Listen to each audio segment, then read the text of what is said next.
Гаспарини проиграл из-за того, что не мог взять удобный захват. Я думаю, уже привык и знает, как бороться. На левой готов бороться из топов. С любым я могу выступить и бороться. Да, я легко его выиграю, больше чем уверен в этом. Счет становится 3-2. Сложно предсказывать. Тут может быть как 6-0 в одну сторону, так 6-0 в другую. Здесь мы уже находимся в новом клубе, это клуб «Джипси». Вот прямо напротив меня стоит памятник Петру Великому. Вот, это уже огромный клуб, который может вместить в себя около 3000 человек. Вот, поэтому действительно это для нас новый этап, новый рубеж. Уже мы впервые в Москве, впервые в России проводим этап топ-8. Друзья, усаживайтесь поудобнее, запаситесь попкорном. Итак, мы начинаем. Друзья, на улице унылая промозглая погода. В это время года хочется одеваться ярко и стильно. Предлагаем вашему вниманию бренд спортивной экипировки для армрестлеров «Армрестлинг Территория». Звезды нашего спорта уже оценили качество, стиль и удобство продукции «Армрестлинг Территория». Ребята выпускают уникальную и не похожую на другие бренды продукцию. Наиболее большим спросом пользуются свитшоты. Всем рекомендую, друзья. Все ссылки на интернет-ресурсы данного бренда оставляем в описании этого видео. Давид, если тебе предложат организаторы рейтинговый армфайт, ты готов бороться и с кем? Если будет хорошие условия, будут хорошие соперники, точно могу бороться. Направо не могу сказать уверенно, у меня левая сильнее, левая рабочая рука у меня. На левой готов бороться из топов, ну, могу сказать, не с тяжеловесов, а прям, ну, хотя бы до 120-125 килограмм. С любым я могу выступить, бороться. Но это уже обсудим при встрече. Давид, а ты не боялся получить травму, борясь на этом турнире? Ведь у тебя впереди более важный турнир топ-8. Да не, в принципе, но если бояться получить травму, вообще не надо бороться. Я уже 1,5 года здесь, в Москве, и получилось так, что поборолся один раз в варфайте. За 1,5 года один поединок — это очень мало для профессионального спортсмена. Вот решил участвовать, потому что каждым разом топ-8, дата топ-8 переносится, а я, ну, мне не хочется ждать и ждать. Вот есть возможность побороться на сетке, вот турнирная сетка, я поборолся, просто хотел проверить, какая у меня соревновательная форма, как буду чувствовать за столом. Ну, если там налево я боролся, ну, пару месяцев назад, направо я, ну, долго не боролся вообще. После восстановления надо было понять, как рука чувствует себя. Ну, форма не пиковая, потому что не готовился именно целенаправленно на эти соревнования. Так, вот я буквально вчера решил участвовать, вот и пришел, поборолся. Нормально, пойдет. Ну, готовился, в топ-8 готовился, но, в общем, как всегда, все не по плану. Не, это не пиковая форма. Нет. Если будет топ-8, я не могу гадать уже, потому что непонятки какие-то все время. А вот когда будет четкая дата, будет точно 100% информация, вот тогда я могу ответить на этот вопрос, будет или не будет моя форма в хорошем или не в хорошем. Хотя бы 4 месяца. Ну, наш вид спорта — это силовой вид спорта, и находиться, это не цикличный вид спорта, там, как гребцы или там спринтеры. Это физический труд большой, физические данные, мы не можем все время быть на пиковой форме круглый год.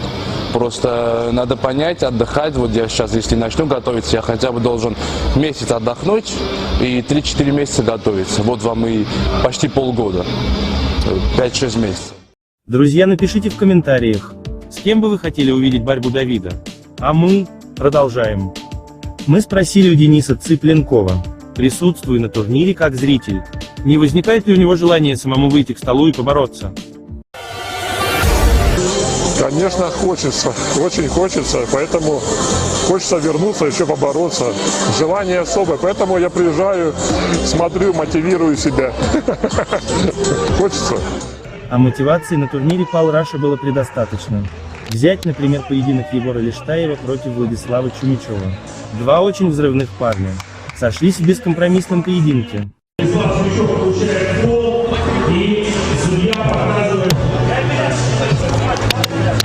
Я легко его выиграю, больше больше чем уверен в этом. Я думаю 4-2, 5-1. В мою пользу. Я позволю ему делать все, что он захочет. И я думаю, один там, максимум 2 раунда он может забрать. И все. Я просто хочу его проверить, посмотреть, на что он способен. Вообще в армфайтах больше нравится выступать в сетке, ну, не так интересно. В армфайте можно показать и посмотреть, как бы, кто сильнее. Да, там можно попробовать разные техники и так далее. В сетке мне не очень интересно выступать. То есть я считаю, сетка это больше для любителей, а армфайты это уже больше профессиональная тема. Вот, ну и мне больше интересны армфайты. И я хочу с собой пробить стену в топ-8 до 63 килограмм, чтобы это организовали. Друзья, сейчас 3-й раунд. Я буду делать все, чтобы это случилось. Вот, и я буду призывать людей, я буду своим примером как-то показывать то, что легкий вес, он тоже заслуживает внимания, и он тоже интересен. Со счетом Егор не угадал. Чумичев из Белоруссии оказался крепким орешком. Хотя после первого выигранного Егором раунда, я думал, что российский спортсмен также легко заберет остальные 5. Владиславу Не везло. Почти в каждом раунде его преследовали злосчастные фолы. Вроде бы вот она, победа. Но нет. Судья фиксирует сход локтя. Может быть, сказалось стартовое волнение. А может быть, это недоработка в подготовке к бою. Кстати, напишите в комментариях, почему, по вашему мнению, постоянно слетал локоть с подушки.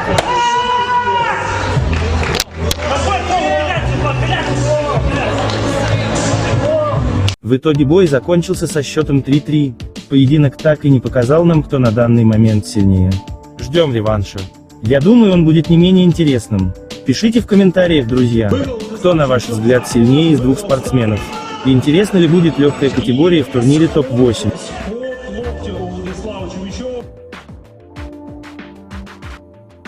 Нужно отдать должное спортсмену из Белоруссии. Он сумел собраться и выиграть 2 последних раунда. Ребята показали очень зрелищную борьбу, но нас еще ждал не менее интересный поединок между Никитой Басниным и Михаилом Шавалеевым.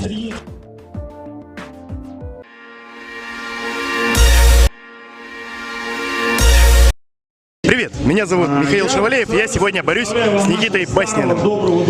Опытный соперник, посмотрел, как он борется, взрывной парень. Ну, времени не было сильно тактику перестраивать, но я думаю, преподнесу ему пару сюрпризов. Вот. По поводу счета сложно предсказывать, тут может быть как 6-0 в одну сторону, так 6-0 в другую. Так сказать, у взрывного парня всегда есть шанс в касание снести. Я повыносливее, если зацеплю, будет красиво. Очень надеюсь, что сделаем сегодня красивую борьбу. Ну, с Никитой, да, я до этого не встречался. Видел, как он борется, взрывной резкий верховик, как раз противоположность моей борьбе. Я вязкий крюковик, поэтому должно быть красивое шоу. Обратите внимание на углы у Михаила Шавалеева. Они достаточно широкие, большие углы для армрестлинга. Победу в этом поединке одерживает Михаил Шавалеев. Армрестлинг становится все непредсказуемым.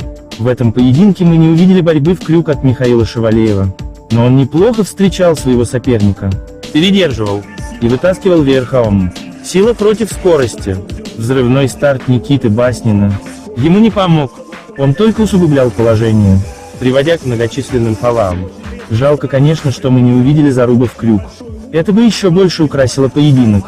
Напишите в комментариях, друзья, что по-вашему важнее в борьбе? Скорость или сила?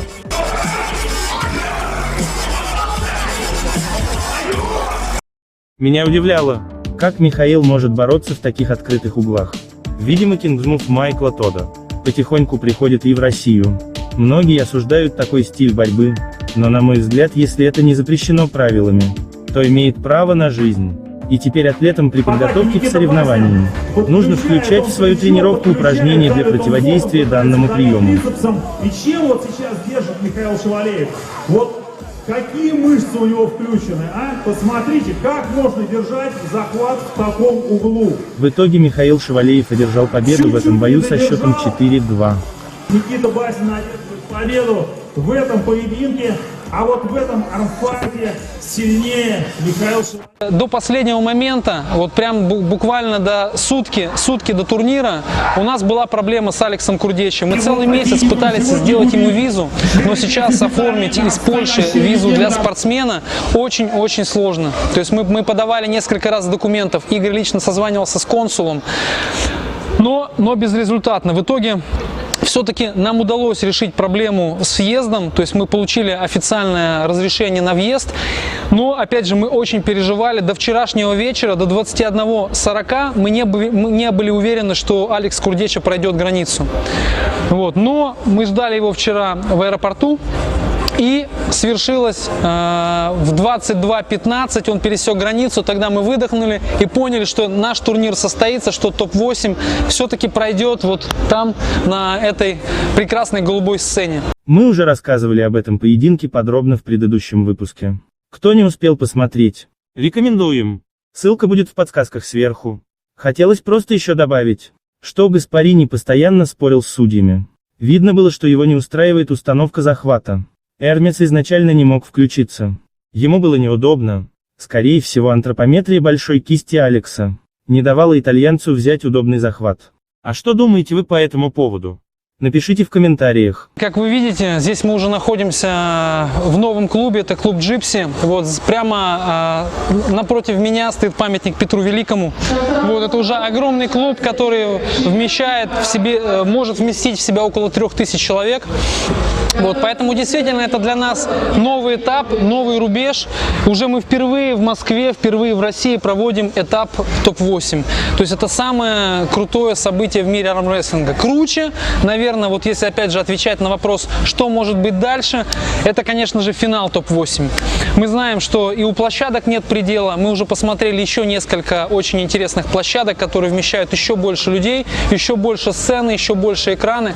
Вот, поэтому я надеюсь, в ближайший год-два мы тоже порадуем вас именно финалами. Да, команда у нас достаточно большая и по подготовке турнира, и на самом турнире, то есть это около 20 человек, вот, которые трудятся, не считая персонала самого клуба. Это не просто, это новый вызов, это все должно быть по-новому, все должно быть на высшем уровне. Встреча гостей, организация, выступления спортсменов. И скажу честно, что за этот турнир я, наверное, нанервничался и потерял столько нервных клеток, как за все предыдущие турниры. На этом все, друзья. Но надолго я с вами не прощаюсь, ведь вас ждет совсем скоро новый выпуск. По поводу поединка Миланы Баевой со спортсменкой из Словакии могу сказать, что я практически на 100% уверена в победе Миланы, так как спортсменка из Словакии недавно выступала на чемпионате Европы, и мне не очень понравилось ее выступление. Мои самые большие достижения в армрестлинге. Ну, если посмотреть с точки зрения мирового армрестлинга, я, конечно же, не достиг абсолютно никаких результатов. Руслан, приветствую тебя и подписчиков твоего канала. Прошла хорошая новость, что на твоем канале появится скоро интервью с Максом Новоселовым. Вот, поэтому от лица профессиональной лиги армрестлинга России передаем ему привет и передаем наше приглашение. Как всегда, друзья, выводы делать только вам. Пишите свое мнение в комментариях, ставьте лайк, если понравился сюжет. А самое главное для меня, это чтобы вы поделились этим роликом у себя на страничке. Это очень важно. Для вас работал чемпион мира по пара-армрестлингу Зинатуллин Руслан.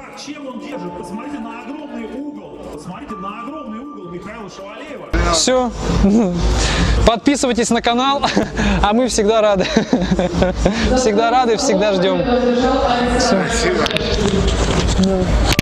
Как добрались в целом? Нормально, да? В принципе, да, погода сегодня вроде так. Так, ну ладно, все, я побежал. Нашего друга, нашего партнера. Всем привет! Находимся в клубе Джипси. Сейчас проходит турнирная сетка весовой категории. Клуб Джипси топовый клуб Москвы. И сегодня будет проходить 17 часов топ-8 между Алексом Курдечи из Польши, с польским викингом и... Не, Рус, что-то не заходит. Давай, Рус, одинаково полноценным, то вы видели, это специальные ортопедические валики, специальные ортопедические приспособления. Те, кто пользовался... Какие провокационные вопросы? Попробуем. Точно не помешает. Пользоваться все. Можно повторить? Очень громко, не слышно. Все, спасибо большое. Блин, ничего не слышно, очень громко, очень громко.